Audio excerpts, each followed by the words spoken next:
আজ ২৭ জুন রোজ শুক্রবার গাজীপুর জেলা শ্রীপুর উপজেলার নবগঠিত আহ্বায়ক কমিটিকে স্বাগত জানাতে ও শুভেচ্ছা বিনিময় করতে শ্রীপুর উপজেলার বিএনপি পার্টি অফিসে প্রায় অর্ধ শতাধিক ছাত্রদল ও যুবদল নেতাকর্মী নিয়ে উপস্থিত হন শ্রীপুর উপজেলার বর্মি ইউনিয়নের ৪ নং ওয়ার্ডের সাবেক ছাত্রনেতা ও তিতুমির কলেজ শাখা ছাত্রদলের প্রভাবশালী সাবেক ছাত্রনেতা মোহাম্মদ দেলোয়ার হোসেন।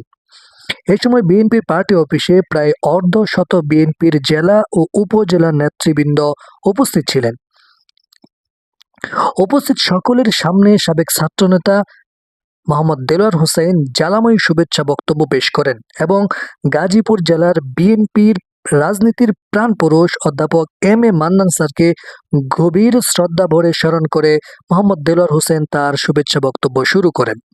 বক্তৃতায় মোহাম্মদ দেলোয়ার হোসেন শ্রীপুর উপজেলার আহ্বায়ক মোহাম্মদ আব্দুল মোতালেব সহ সকল নেতৃবৃন্দকে মাদক, চাঁদাবাজ ও ভূমিদস্যুদের বিরুদ্ধে জিরো টলারেন্স নীতি অবলম্বন করার অনুরোধ জানান এবং এ দাবিতে সকলেই করতালির মাধ্যমে একমত প্রকাশ করেন।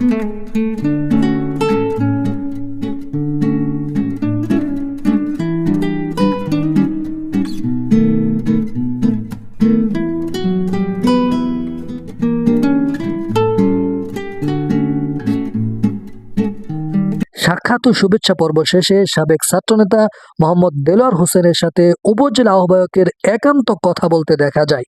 এই সময় নিজ ওয়ার্ডে বিএনপির জনপ্রিয়তা বৃদ্ধিতে মোহাম্মদ দেলোয়ার হোসেনের উপর আস্থা রাখতে চান বিএনপির এই প্রভাবশালী প্রবীণ নেতা। মোহাম্মদ আবু সালেহ, গাজীপুর শ্রীপুর প্রতিনিধি।